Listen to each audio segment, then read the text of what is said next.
Hello and welcome everyone. Thank you guys so much for joining us. This is the Meet the Graduates session, and we're super lovely tonight. We're super lucky tonight because we have a super lovely panel of graduates and one current diploma student as well, who's a very special diploma student, the lovely Miss Kelly Twig.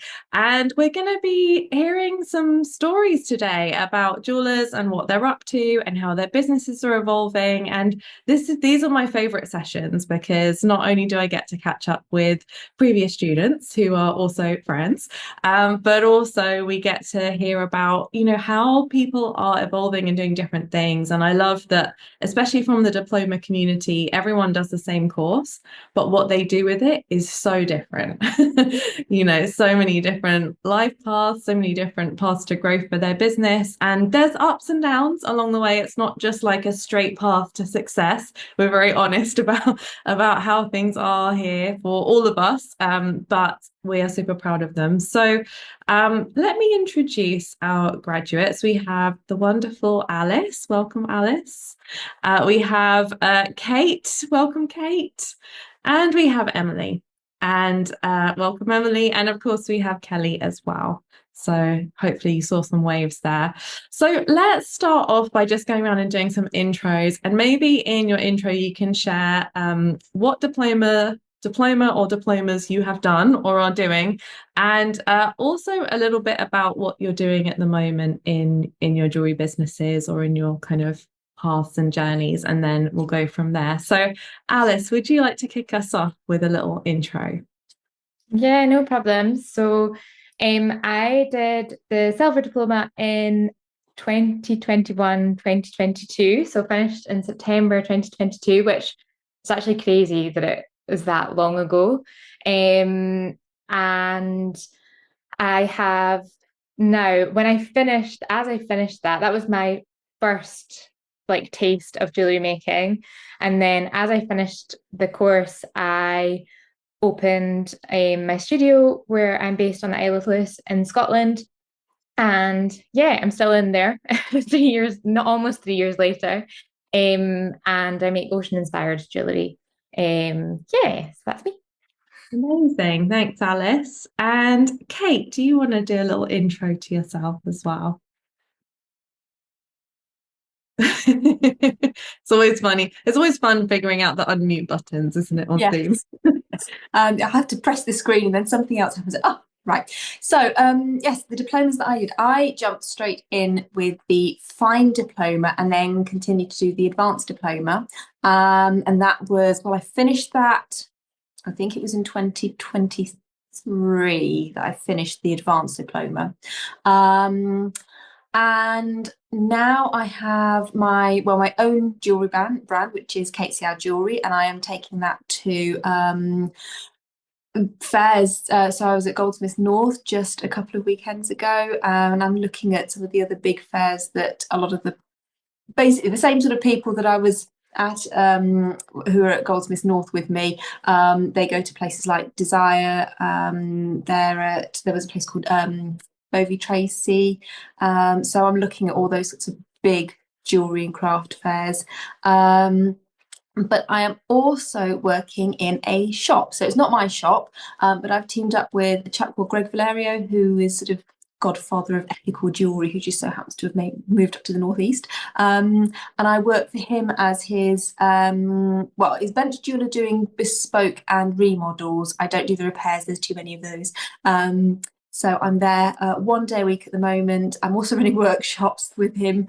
There's quite a lot going on. And we're also trying to build a bit of a jewellery hub in the Northeast, because a little bit like if some of you know a forge where people can go and rent benches if you don't have your own space at home, we want to be creating something a little bit like that, but in the Northeast, because there's not a lot up here. So that's what I'm up to. Amazing. So just a few things, just a few things, Kate. Love it. Okay, we're going to dig into more of that in a little bit. But yeah, Emily, do you want to go next and share just a little intro about yourself? Hi, I'm Emily. Like Kate, I just went straight into the Fine Diploma and then the Advanced. And I've just been making everything since then. I've been trying to do more gold, so I do a lot more gold work now, engagement rings, wedding rings, things that I basically would never have been able to have made before. I did do a BTEC in jewellery 17 years ago, but a lot of that was quite essay heavy, history of art and all those things. So the diplomas really are what sort of propelled me to doing what I'm doing now. And I also do beginner workshops from my studio at home. So that's me. Awesome. Wonderful. Thanks, Emily. And last but not least, Kelly, do you want to do a little intro? Yes, I'm Kelly. I'm currently doing the Silver Diploma. You may have seen me on Instagram doing my diploma diaries because I've been documenting that as I go. That's the first proper training course that I've done as well. I did have some experience, but rather than jump in at the fine, I decided that although I had lots of experience in terms of years making jewelry, I didn't have that many different skills. So I went for the diploma in silver jewelry, which was definitely the best choice. So I've kind of just got my final project to go now, and that'll be me finished with that one. Outside of that, I'm still building my jewelry business. I have ambitions and dreams one day to have a shop like Alice. She is my inspiration too. But at the moment, I am still learning, so I'm going to be doing lots more techniques, lots more skills. I'd like to do another diploma. I can't sign up this year because I've got other things going on, but I'm also teaching. I'm writing a book. Yes, I know. I've been asked to write a book, which is kind of still trying to get my head around. But I'm teaching at Jewellers Academy Brighton too, and I'm just kind of putting like building blocks in place for my own business so that when my children are a bit older and I've got more time to do that, I've put together all the skills and all the experience and everything that I need to really sort of go for it when I get the time. So I'm kind of not treading water, but I'm busy in the background doing lots of things. So that's me. Background and foreground, I would say. Yeah, spinning lots of plates, but I'm enjoying it ever so much at the same time. Yeah. Awesome. Okay, thank you guys. So yeah, that's a quick intro from everyone. So next question I have for you guys. Obviously, we are super proud of you all and love to see your progress. But what is the thing that you are most proud of so far in your jewelry making journey, whether it be something big or something small? What's the thing that's made you feel the most like, oh yeah, I'm proud of myself, I did that, like I overcame that, or something that perhaps you had a vision for and it's come true, or however that works for you. So Alice, sorry, you were the first, so you're gonna be the first again. But yeah, tell us what you feel the most proud of so far. Yeah, so I think being in my studio for as long as I have been, when I first took the keys to the studio space that I'm in, it's like a studio shop. My dad said to me, I think because it was a bit crazy, because it was like less than a year since I had bought my beginner's jewelry making kit. My dad was like, you need to stay there for at least 6 months, which at the time was like, whoa, how am I going to afford the rent here for 6 months if it all goes wrong? But I've now been there nearly 3 years. So I think that's like my proudest achievement overall. But I think probably just like looking back at that first couple of years, I'm really proud that I kind of just like jumped in with doing the diploma and then jumped in with getting the shop, because looking back, like I can't believe that I did all of those things. Like I think I've said that a few times that I'm like, whoa, that was like a bit extreme. But now that I've settled into it and I'm not making like crazy big changes all the time, it's that's something that I'm proud that I managed to do. Absolutely, I think you should be. And it is scary, isn't it? Especially taking on overheads and, now you have like team members and more responsibilities and things like that. And I think when we're first starting a project like that, it's like there's a lot of fear that can come up. Is it going to work? What will happen if it doesn't? How will I manage? And usually it's around finances and commitment and stuff. So yeah, sometimes it's good to just go with the flow, isn't it? If you're just like, I'm just going to do this crazy thing, then it kind of just sort of seems to work out, or you figure it out. You have to figure it out. So yeah, that makes sense. And I'm sure you'll be there for many more years as well, Alice.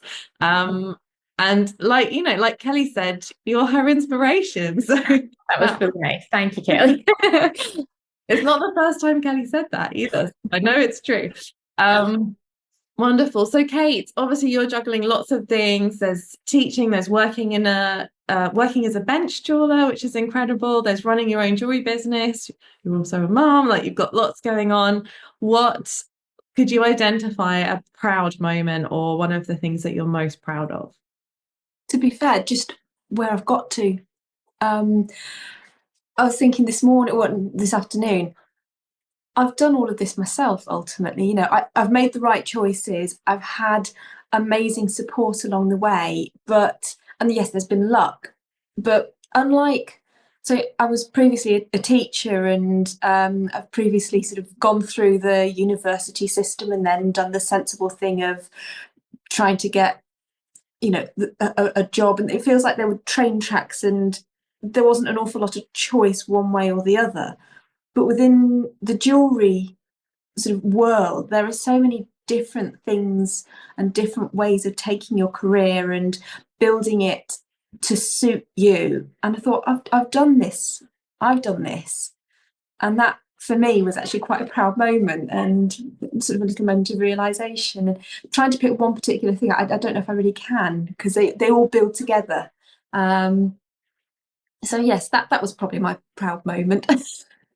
I love that. And I think it's so important, isn't it, for all of us and everyone, you know, watching, listening as well. It's like to take a look back every now and then and sort of be like, oh, I am doing it. I'm doing the things, because there's no destination, is there? You don't there's not a point where you're like, I've made it.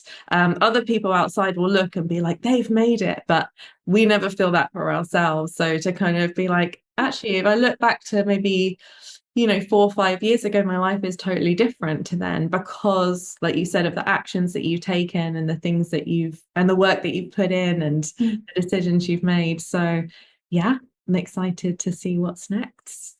Wonderful. And Emily, what about you? What is your proudest moment so far? Oh, do you know, I think whether it's the first commission you do, the first engagement ring or the first wedding ring, or even like the 5th or 6th, it's amazing that people put their trust in you to make something. And like even now, I still don't think I'm good enough.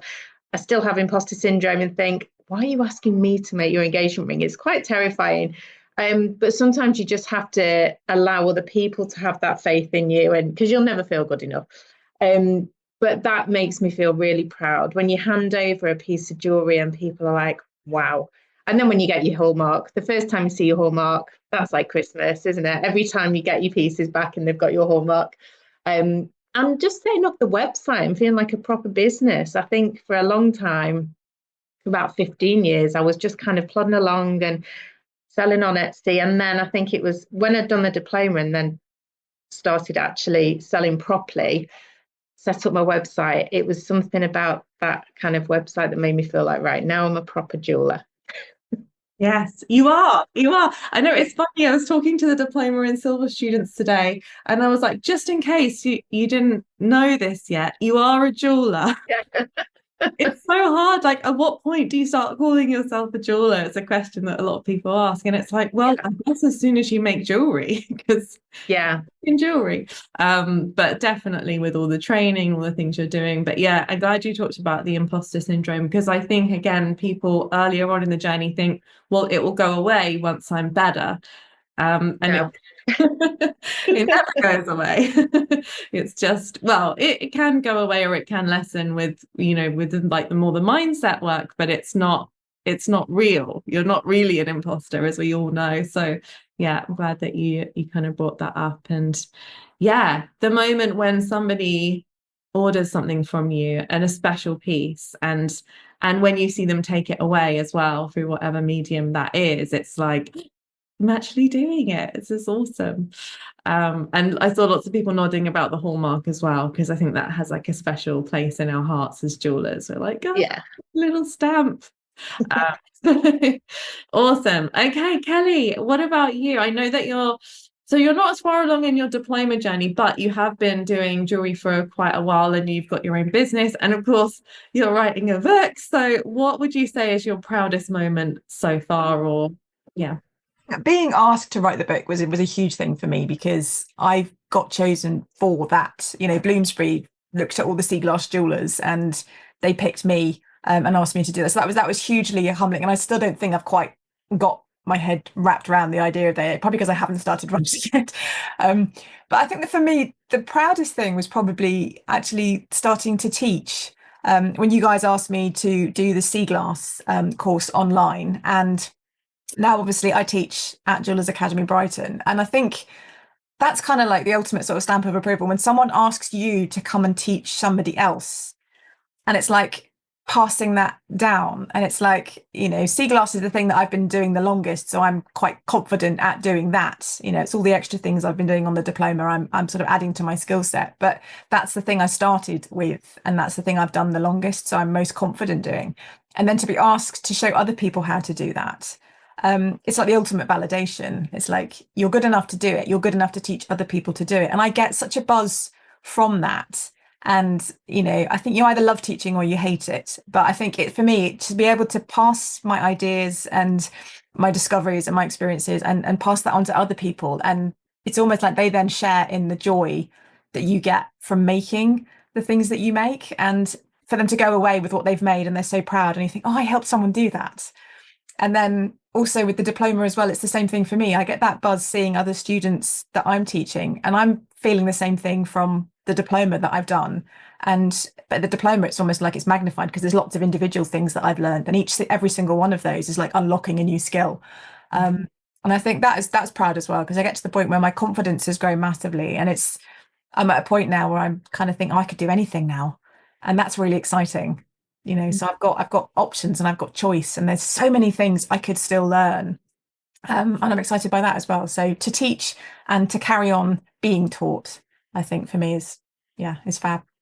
Yeah, that makes a lot of sense. And I love how you talked about the diploma as like unlocking these skills, like a computer. It makes me think of a computer game. Like, they are in order, getting harder and harder as well.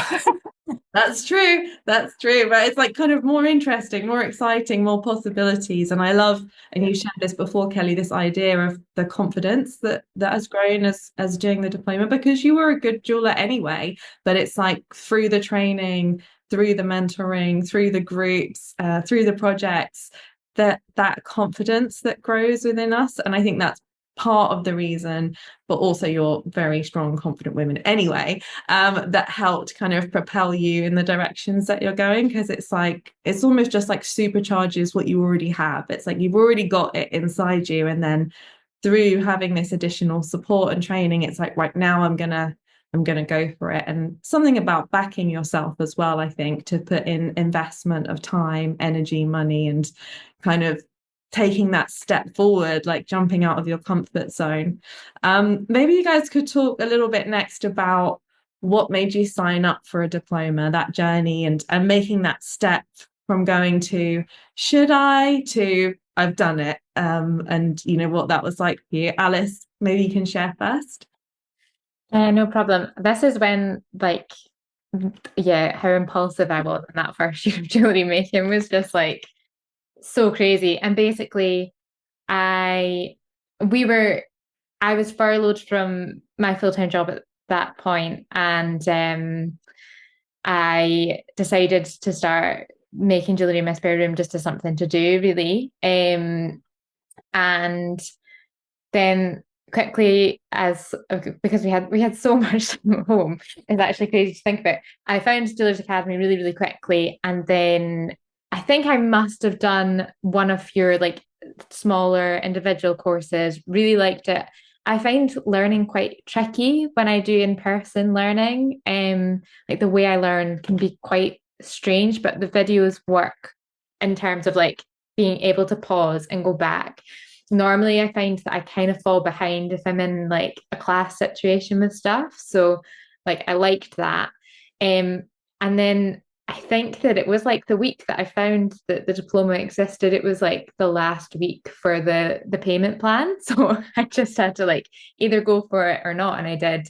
And I do wonder whether like I would still be making jewellery if I didn't just go for it, like, because I then had that commitment that I had to keep going, and it was definitely the best decision I've made.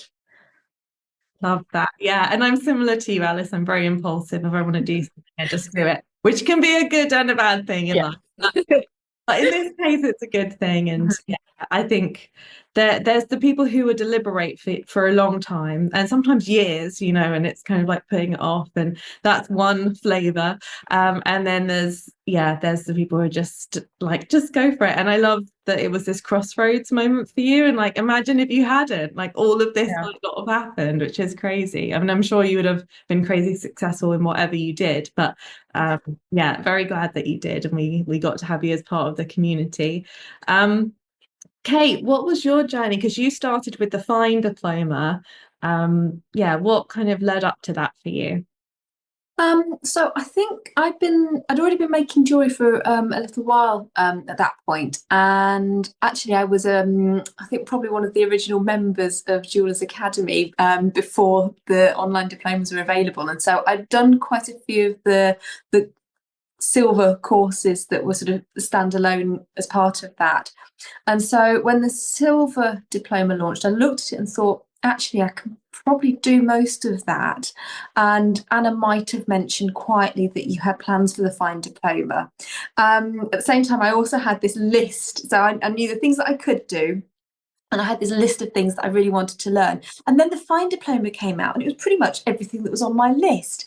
So it was a bit of a no-brainer, really. I got some savings and I thought, right, I know at that point I'd already decided that I wanted to go down the path of turning jewelry into a career. I also couldn't, at the time, I think it was round about COVID, and trying to go away anywhere was a non-starter for me. So that I couldn't go anywhere in person. Even if I could travel, I couldn't have gone away with my little boy. So online was pretty much the only option, and it was just perfect. It was everything that I needed it to be there, just waiting for me. So yes. Oh, I love it. Yeah. And I remember you as one of the original members of Jewellers Academy, because before we did exist before the diplomas. Kind of did lots of, like you said, silver courses, business courses. It was really nice that people from that community kind of came, because the story behind the diplomas is we ran them in person at London Jewellery School. And when COVID hit, we had students in the middle of their diploma. So we were like, what are we going to do? We need to offer it online for them. Otherwise, they're going to have half a diploma. So we thought a few people will join us online, and we can open it up, and maybe a few more people will join. And a huge community of people joined, which we were so grateful and lucky for. And I always tell the story of the kits as well, because I just thought we can just send them a kit for the stuff they need, not realizing that a diploma kit has about 300 items. And if 100 people get 300 items, that's 3,000 items. So now we need a warehouse. So it all just kind of snowballed. But we're super lucky to be in that position, and to have people like you guys, learning with us. And I love that you spoke about the remote, kind of fitting it in around being a mum and stuff. Like I can relate to that. I can't go anywhere for long. I can go somewhere maybe for a couple of days, but couldn't do a long course. And so online learning is we're just so lucky in general that we have it now. And it opens it up to people in all different places, walks of life, and all of that. So awesome. And Emily, you also joined at the Fine. What was that journey like for you? Oh, well, so I was looking back actually, because I couldn't remember when or even how I'd come across Jewellers Academy. It's such a blur, but it was pre-COVID. I think it was 2019. And I had my baby in 2016, and I'd always wanted to. So I'd first trained like 10 years previous to that. And then I just couldn't really make it work. Had to go and get a proper job, and then had a child. And then I thought, well, I can't afford to go back to work now because I've got childcare. So I started tinkering back with jewelry, but never really with the intention of making it a business as such, because I felt like I was limited in what I'd learned, and there wasn't really anywhere to go other than going and doing a degree. And that didn't feel like an option, to go to London or Birmingham when I had a small family. So I'd started doing some of your individual courses. And then I remember getting the email that they'd gone online. And I was just like, oh my God, this is just amazing. I can't believe I'm going to be able to make, and because I already knew how the setup worked, with the filming, I knew that it was going to work for me, because actually in class, I'd done a 2-year course. And to be honest, there was 15 of you sort of all huddled over someone trying to do soldering. There was none of this camera work, it was 18 years ago. And it wasn't great. And we were working in copper the whole time until the very end, where we got to work in silver. So this, I mean, gosh, the silver diploma, I think you do gold as well already, don't you? It's like, boom, you do it all. And yeah, so I bypassed the silver because I already had some of the skills. I didn't have all of them. There's still things on the silver diploma, I think. I'd really like to go back and do that, because there's so much on the silver that, yeah, you don't know it all, can you? You can't possibly know it all.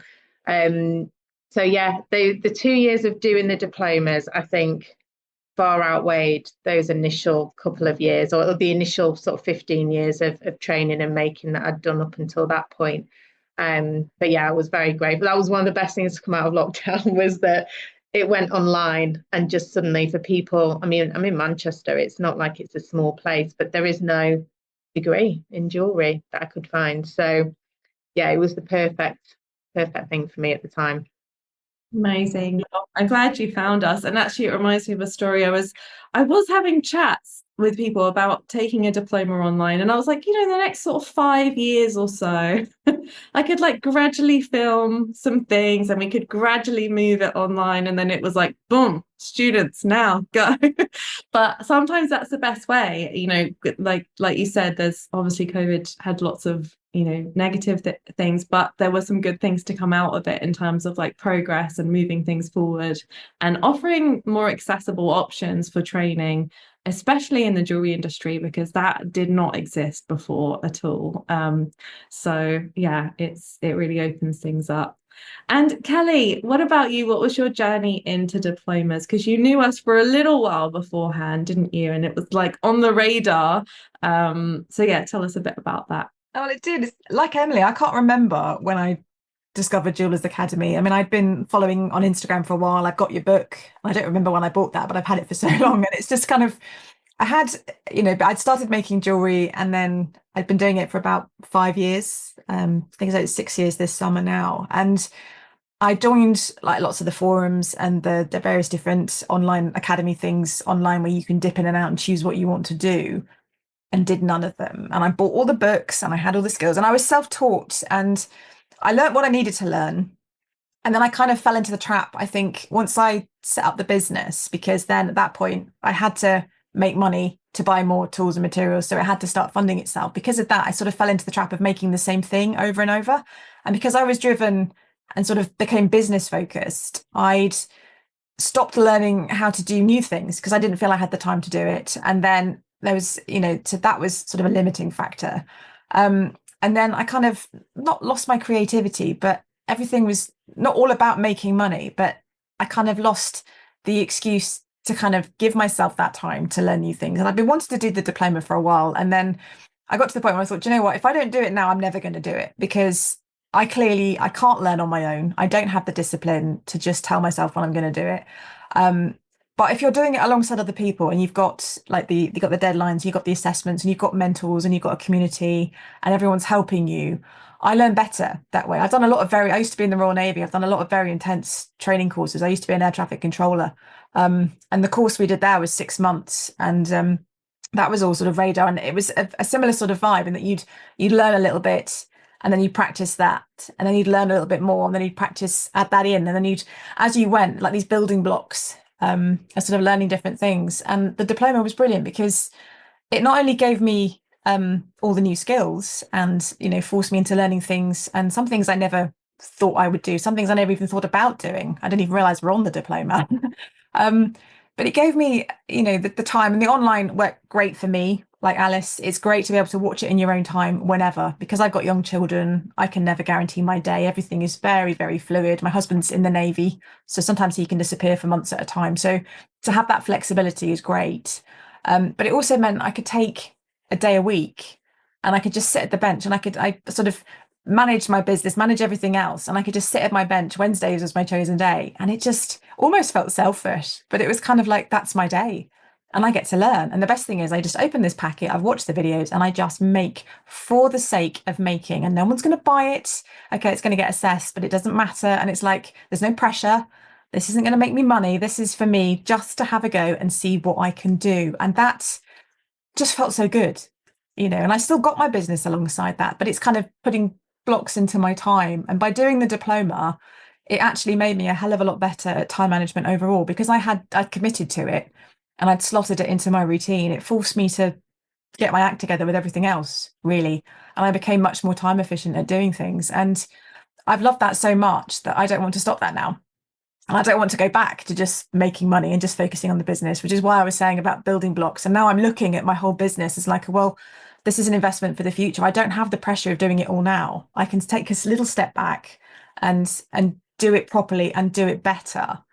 And the skills that I've got from the diploma now, also I can elevate the jewelry that I do sell. So now I can make better. I haven't stepped into the gold and the diamonds yet because I can't afford to, but I'm not saying no to that. So I can elevate the jewelry that I'm making as well as my skills, which means I can make less for the same amount of profit as I would get from making the little things that I was making before. So actually it's benefited me in that way. So I'm going to have more time and sort of going on. So the diploma definitely a great decision for me, and it's so much more than just those skills. And I think sometimes you don't realize until you're halfway through, you sit back and you think, oh my God, look at all the other benefits I'm getting from this that I hadn't thought about.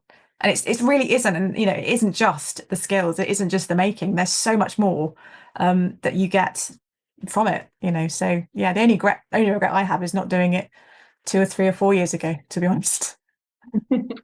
Yeah, and I think you're so right. Like I think people come to the diplomas for the training. Like that's what would excite me, is learning the skills. But once you're on it, you realize that there's so much more than learning the skills in terms of the community, the mentoring, like even the Facebook groups, and we have a bit of a laugh in them as well.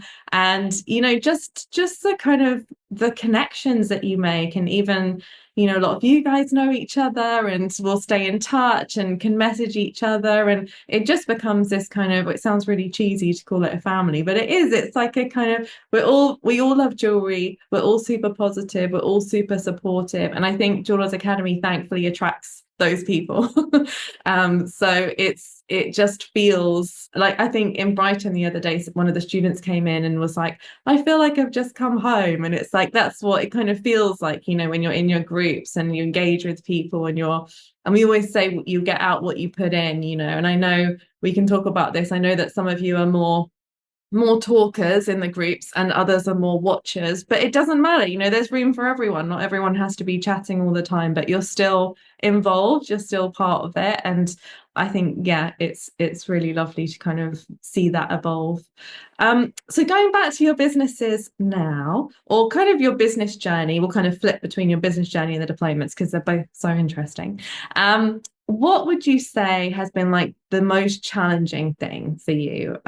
Was there a point in your journey? So I'm just thinking of people doing diplomas and looking forward to like where you're going. And obviously we love sharing the successes, but I think it's so good to be honest about the challenges as well. Like what challenge have you faced and what helped you get through that? And I'm sure running businesses, there's probably like 58 challenges, but maybe just pick one that you faced and then you came out the other side.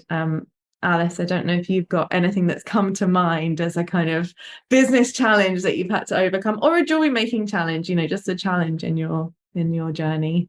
Yeah, I think as I have like started to sell more jewelry, like I think when I was selling maybe like 1 or 2 pieces a week, all of the customers seemed to be lovely, because I think out of 100 customers, probably 98 or 99 of them are lovely. And now that I'm seeing like kind of that amount of people through, I have had some challenging customers. So I think that has been one of the things to kind of like overcome. Probably the biggest thing to overcome is to not get like super emotionally attached in terms of like, I have made this most of the time. It's jewelry that I've made the original, and yeah, for instance, this afternoon, a group of ladies came in and one of them went, "Oh, I don't like this." Just like this, and that kind of thing would have really bothered me when I started. But actually now I find it quite funny. And it's not, I don't take it personal now. I think that the bigger my business has got, the more that it's like they're talking about the business, or any issues that customers have is like with the business rather than me. That's also been helped by, like, now I have a team of 3 ladies that are lovely, and they're helpful in the fact that they normally will be like, "No, don't worry, that was okay," or yeah, that whatever the situation is, I've got their backup. But also, that's like another way that the Jewelers Academy, like, community is really helpful in terms of knowing so many other jewelers now, that if I am like, was that my bad? Like, what did I do that wrong? I've got people that I can go to now, even when you know that actually you probably didn't do anything wrong. You've got somebody to go to and say, yeah, that was actually totally fine. But yeah, that's something that I've probably only learned to do a little bit more in the past, like, 6 months, to be like, I don't mind that people don't like my jewelry, but if they're saying that I've done something wrong, which somebody always will, to be like, they're talking about the business and not me personally. And now hurts me for like 20 minutes, whereas like when it first happened, it would be like a week of like heartbreak. Yeah. Yeah, and congratulations for having that problem, that there's enough customers that you've got some that are challenging, because I think you're right, as you grow, inevitably that you reach that point, and I can definitely relate to that. Like, I think the first time someone didn't like something in my business, it felt like, oh my goodness, it's like this anxiety rises up, like, oh, what have I done? And I totally agree with you, having a team or having just people you can talk to, like Yeah. you said, in the community, and just sometimes it's just a vent, isn't it? Like oh, this happened. And then you can say, well, don't worry, you're awesome. And like, not necessarily that they're wrong either, but it's just the situation. It's a bit awkward, whatever, and then kind of move forward and you can dust it off. So yeah, that's a good one, and just shows how much growth you've had, that you've been able to build the team, that you're having this many orders. And I think it's so useful for people to see that, because sometimes it can feel like in the jewelry industry, people say it's saturated, and there's no potential for growth, and I think all of that can really stunt our own growth, that we don't go after it because we feel demoralized. And of course it can take time and lots of things, and lots of effort, but it is possible, which is incredible to see. So yeah, thanks for sharing, Alice. And Kate, what challenge have you faced, and kind of how did you overcome it? Well, I'm not sure if it's one that I've fully overcome yet, but the one thing that I always struggle with is marketing. It's the one thing that I just still don't quite feel like I've managed to sit right with. And actually, it's one of the things that, now that I'm not doing the diplomas and I don't have quite the same level of community support to sort of essentially give me a kick up the bum and get on with it, is something that I actually miss at the moment. So yes, I'm working on it. I know there's been some fabulous suggestions. I think there's been books and courses, like I think there's Get Clients Now that's been suggested, and there's always really, really good ideas and support coming from those groups, and that has helped, and I have made progress with it. I mean, I can't say it's not. I haven't got on top of it at all, but it's just slow progress and an ongoing struggle, I suppose, for me. But I have made definite progress with it, and I think I was making more progress when I had people sort of cheering me on regularly through the diploma Facebook groups and what have you, because it's not just about the projects that you're doing, it's all everything that's going on. You've got, you know, that community. Yeah. Absolutely, you're not alone there, Kate. And I don't think anyone feels like they've mastered marketing. But also, I think you do a lot of marketing, but your marketing is more about the events and the collections. But I see you a lot. It's great. Because there's different types, aren't there? Sometimes it's about posting on social media and how often we're doing that and the emails and all of that. But sometimes it's about the in-person marketing, which is what an event is. And I think that you're really strong on that, especially with everything else that you're juggling. But I agree, and I think, you know, the diplomas are amazing, and one of the reasons why we kept creating them is because people like you guys were like, what are we going to do next now we finished the first year? We're like, oh yeah, let's make another one. At some point we had to stop making new ones because it just was going to get silly.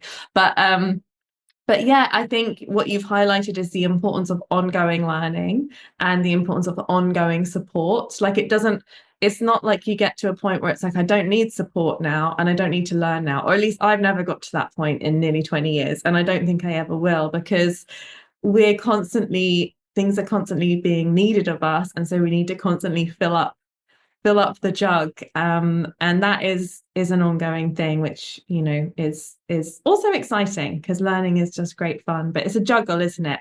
Time to spend on your business, time to spend on learning, and kind of going backwards and forwards. So it's just inspiring. And someone else said it, that you guys are all super inspiring, which is true. But it's inspiring to hear the ups and downs, I think, and the challenges as well, because there's nobody whose journey is just like, all of this is easy for me. All of this is straightforward. You know, we all have our weak spots maybe, or our challenges that we need to work on. So but yeah, from my perspective, just so you know, I think you're rocking it, Kate. So Emily, what about you? What have been some of your biggest challenges? I think the biggest challenge, and this won't affect everyone because not everyone wants to build a business. Some people just want to enjoy doing the diplomas, and that's great, learning the skills. For me, I found that once I'd done them both, it was like I had all these skills, but then you kind of almost have to niche down, don't you? You have to build your own brand, and you can't then just start selling everything that you've made. And it's not really, it's a way of trying to incorporate those skills that you've learned, but into your own style. So finding your own signature style, using those within it. Because, I mean, I guess we've all done the same courses. So you're essentially all coming out. You're not all going to start putting out and trying to sell the same ring, the same cluster earrings, the same everything. You need to start then working at building your brand. And that's the bit I've found quite difficult, because I think when you're just creative, you want to do everything. You want to do it all. And at some point you have to go, right, I now have to make this a viable business. So I'm going to have to sort of scale back what I'm doing and really hone in on who my target audience is. And then I might give myself one day a month where I just go in the workshop and I'll make for fun. And I'll make an item that I might never sell, but it's just a bit of a hero piece for me to kind of keep that creativity going. I mean, you get lifetime access, don't you, to the diplomas? So I always intended on going back. I've never done it, and I need to go back and redo my cluster earrings because they were something that I loved making. I thought, I'm going to go and do them. When I've made it, I'll go and make them in gold. Yeah, and then gold price has gone crazy. So whether I end up making them again, I don't know. But yeah, I think the hardest thing for me is niching down. But then the Business Academy helped with that as a separate thing. That's in January, isn't it? But I found that really helpful, because then that really is more of the business side and honing in on where you actually want to take it.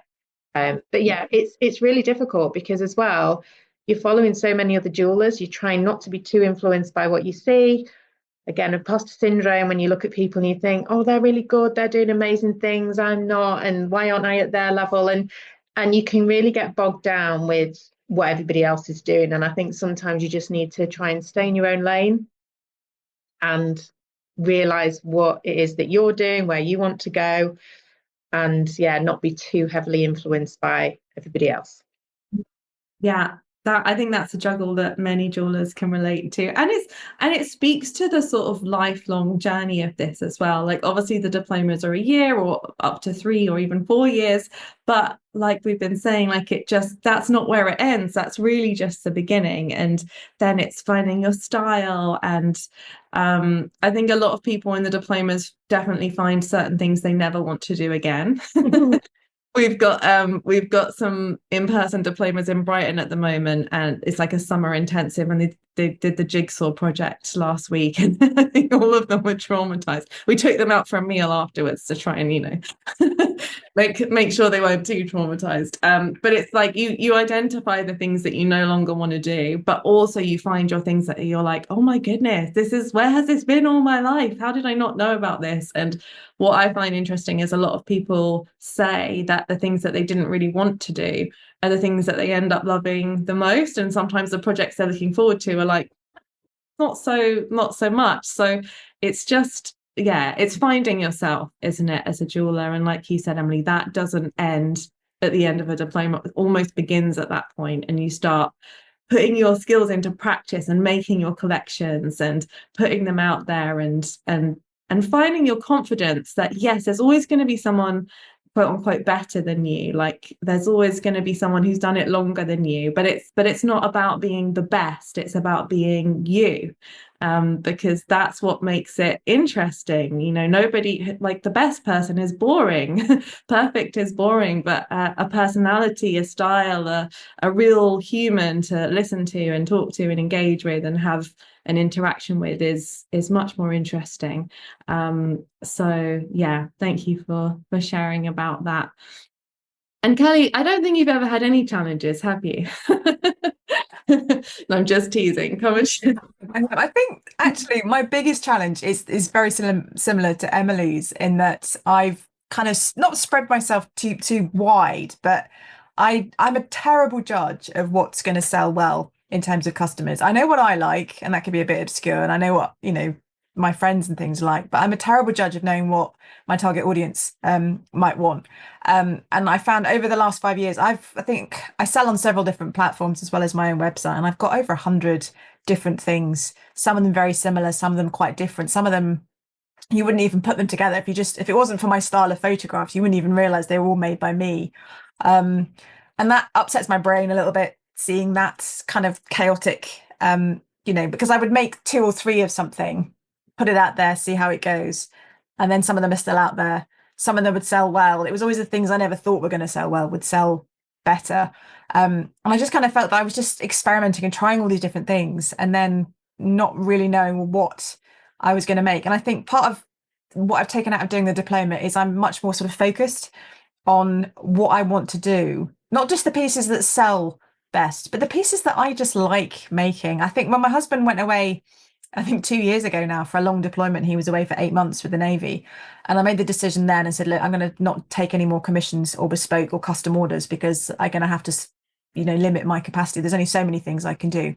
And I haven't started doing them again. You know, I'll do 1 or 2 now and again for sort of returning customers or family, but I don't publicize the fact that I do that, because that's not part of my business. And actually a lot of stress went with that. And now I've done the diploma and I've invested all this time and effort into learning new skills. It's kind of made me a bit more confident in thinking, well, actually, I've put all this into myself. I'm driving this now. I get to choose what I do. And there are some things that I make that may be fairly steady sellers, but if I'm bored of them now, or I don't get the joy from making them, if I get an order and I think, oh God, no, not another one of those, I stop making them and I let them sell out. Because if I don't feel the love making it, then it's not going to be my best work, and people are going to sort of feel that. So I think it's like a rediscovering the joy in what I'm making, that I make the things that I love now, and I think they will find their owners, you know, the bigger pieces, and using the skills I've learned on the diploma to, you know, similar things like the sea glass jewelry, the big gemstone things I was making before, but they're elevated now. They're bigger, they're better, they're more intricate. And because of that, I can justify a higher price point. But there's more gone into them, and they will find their owners. And, you know, that's kind of a refreshing thing. It's almost like the diploma's given me a license to make that call and to say, you know, I've done this now, and I'm not going to make that anymore. I'm going to focus on doing this. And you know, I remember Emily said once, making the commitment and saying, right now, you recently, wasn't it? You said, I'm not going to do the smaller silver things now. I'm going to focus on gold, and I'm going to go up that next level. And you know, having the confidence to do that, I think. And now, if things, I've still got all my listings out there, but now when they sell out, if the last one goes, the last one goes, and I'm like, yes, one more, cross it off the list. And slowly I will sort of, you know, knock that list down to just a core collection of things, and my signature style will come, you know, and I'm not worried about that. But it's being a bit more brave, I think, with making the decision as to what stays and what goes. Definitely.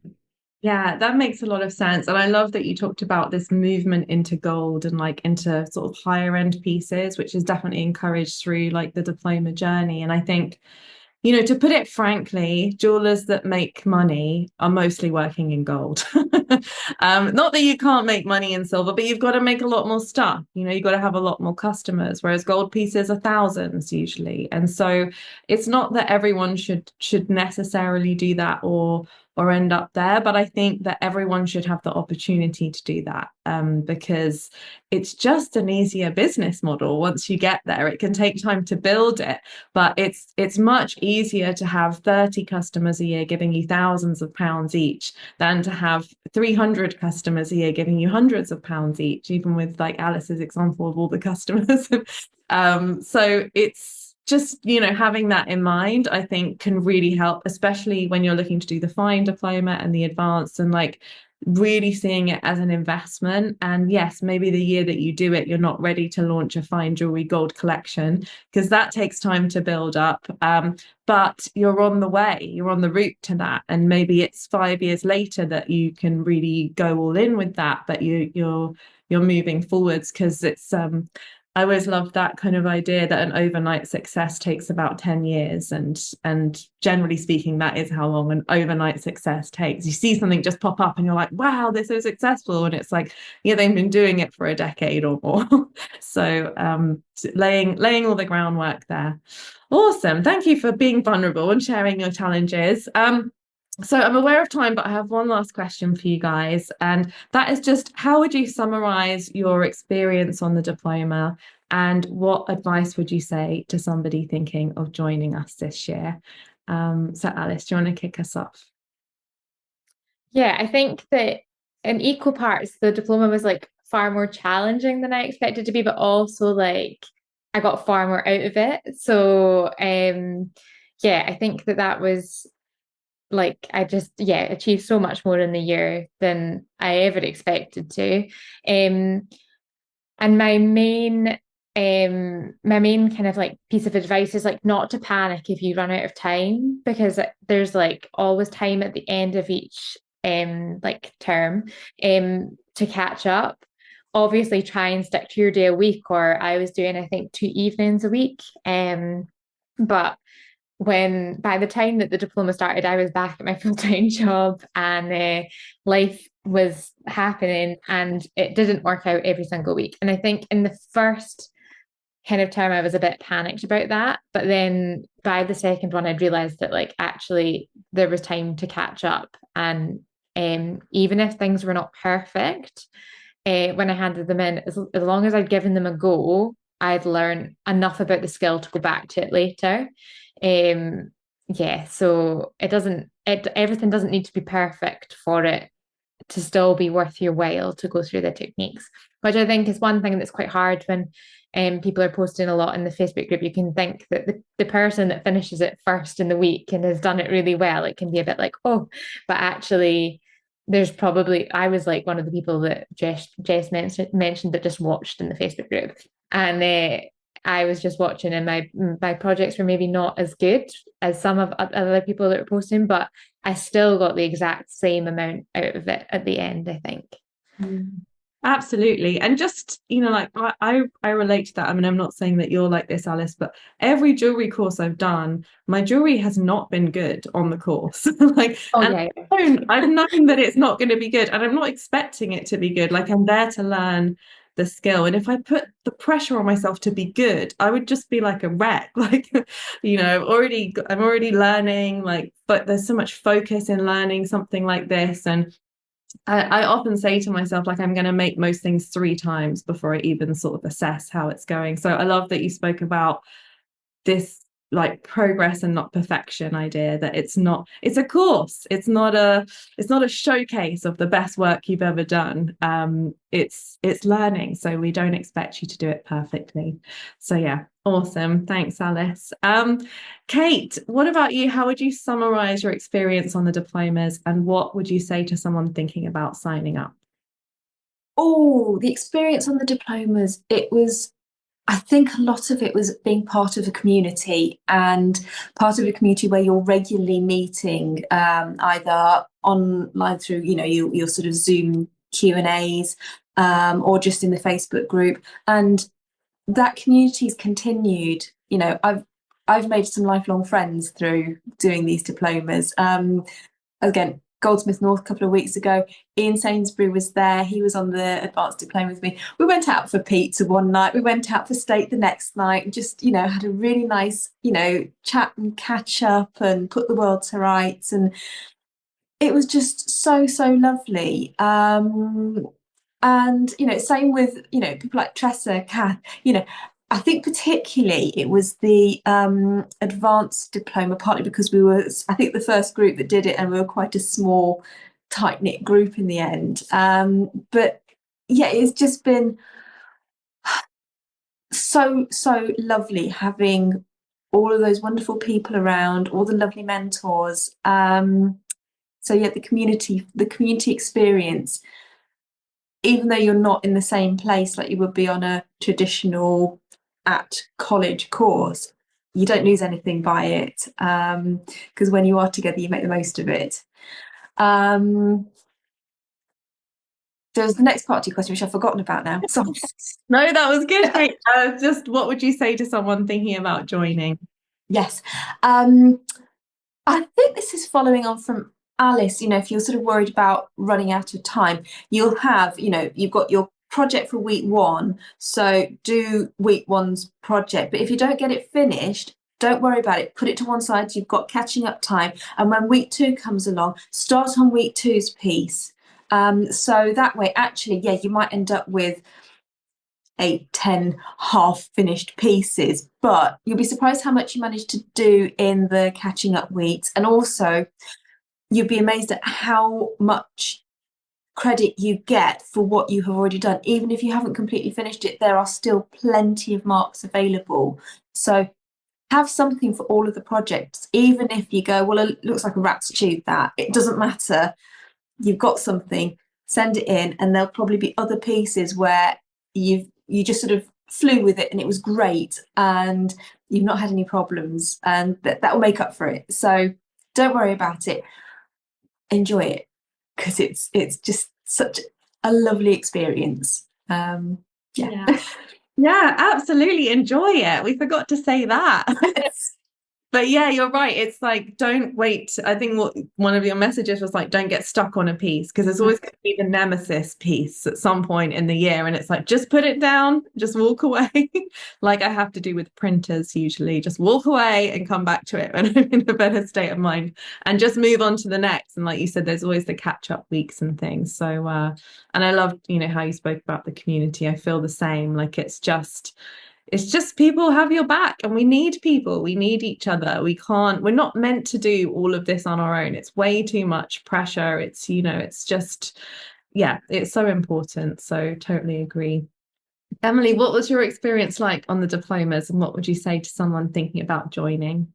I think it's definitely put me in a different bracket of technical ability, but also the confidence that's come with that. So now I feel quite confident in my pricing. I'm working more in gold. So like you were saying before, it doesn't take as many sales to get to, the profit that you need. So it's definitely sort of catapulted me forward a bit. What I would say, and it's so much more easily said than done, because we're all perfectionists, aren't we? But try not to get too bogged down, like Kate said, with everything being perfect. I think the pass rate's only like 60%. It's really about the learning. I can't even remember what marks I got for my advanced, because it doesn't matter. It's a piece of paper that's been put away. It's for me to feel like I've actually achieved something. And actually, the best jewelers I find are the ones who don't just do a diploma and then just have a lovely certificate and then never touch a saw blade again. The whole point is, it's like when you're learning to drive, it's once you're actually out there making every day or making one day a week religiously, that's when you'll find that your skills really increase. So yeah, don't get too preoccupied with that.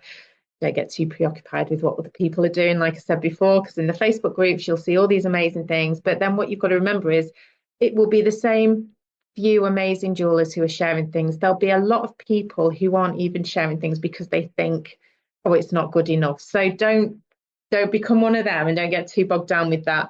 And like Kate said, just send everything in. I didn't finish all of my projects, and I know that I nearly didn't send in a piece, and I'm so glad I did, because obviously it took me over the 60%. But I thought, well, there's no point. I've melted it twice and the hinge is broken on the bangle, and I still got enough points. So don't get too preoccupied by the marking, is what I would say. Hollow hinge bangle by any chance?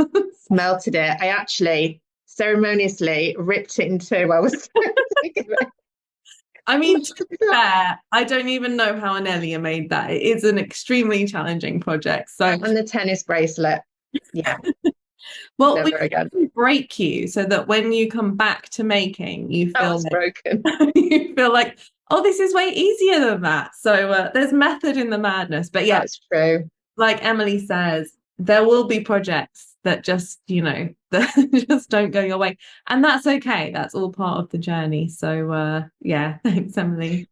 And Kelly, last but not least, what has your experience been like so far on the diploma, and what would your advice be to someone signing up? I think the thing that I would say to anyone signing up is don't look at it at the beginning as like a financial cost. Don't look at it and thinking, I'm paying all this money for this, because I can tell you now that I have done more and learnt more and accelerated and achieved more in the last, and it's not even a full year, the last 8 or 9 months I've spent doing the diploma than in the 6 years before.